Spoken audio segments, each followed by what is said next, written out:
Last May we had a delegation over from the Palestinian General Federation of Trade Unions to speak at our conference, the Public Commercial Services Union Conference.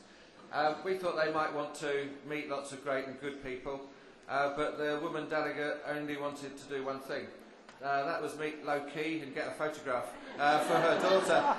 And there is, for real good reason, amongst the Palestinian people, a major fan base for LOWKEY. He's been on every demonstration. He's a key supporter, become a patron of the PSC. LOWKEY.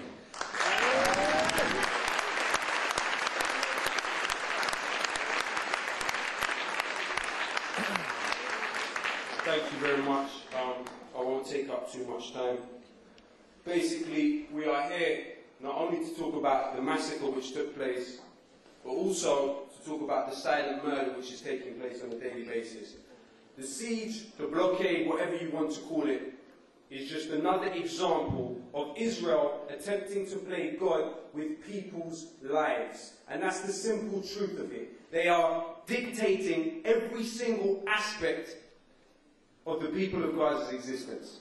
Now, very basic amenities are not being allowed in.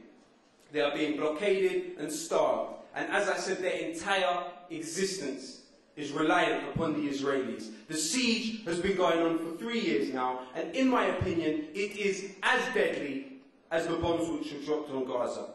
The ever-expanding settlements in the West Bank and the ongoing starvation of Gaza have become accepted norms.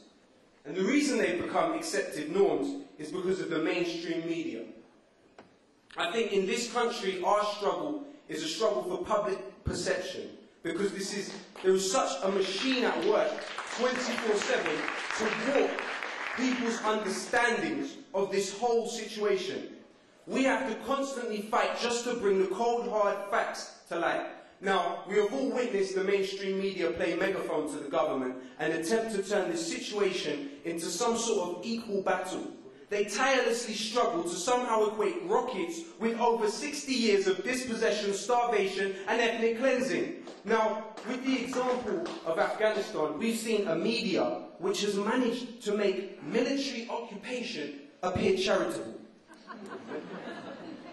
This is what they are attempting to do. Now, you see this pathetic excuse for press wants you to feel a man with a beard and a rucksack is a bigger threat to humanity than the sophisticated killing machines produced by LOWKEY and BAE systems every single day. They want you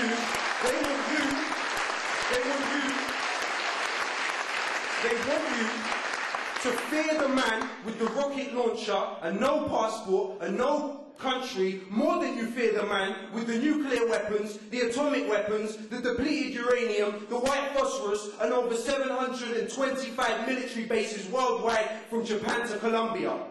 They want you, the people of this country, to be more outraged at a few men hassling the grieving families of British soldiers than the politicians who sent those soldiers to war in the first place to kill and die.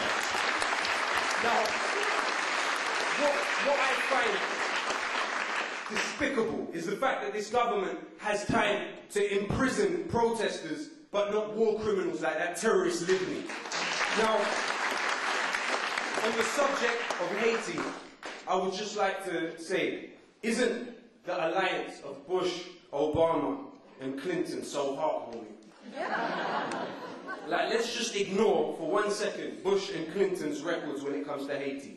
Let's talk about rebuilding, country rebuilding skills.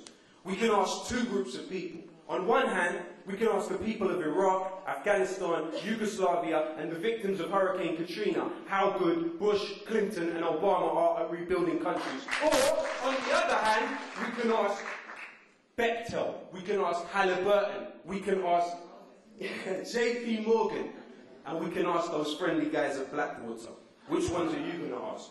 Now, over the past year, the hospitals in Gaza have seen the same thing hospitals in Fallujah and Basra have seen since 2004. Huge increases in birth deformities, babies with tumours, babies born with one eye or two heads even. Now, these deformities and cancers can be directly credited to the illegal weapons Israel used in Gaza and the depleted uranium America used in Iraq. I challenge the British media, who so dutifully count the number of rockets fired upon land which the Palestinians were themselves driven coming from to find one Israeli baby born with deformities due to these much hyped rockets. Now, if this was to ever happen, you are guaranteed that it would be reported tearfully on ITN. But why the inequality?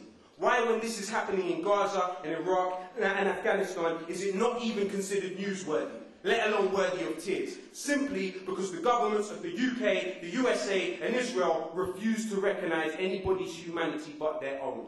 We must make them recognise the humanity of the Palestinian people. That is the struggle. Because if people recognise that humanity, then these crimes would not be committed. Now, this is our struggle to bring equality by any means necessary, nothing more and nothing less. Our struggle is not about the supremacy of anyone or the dehumanization of anyone else. That's Zionism. Our struggle is about the humanization and the equality of all. Long live Palestine, long live the people.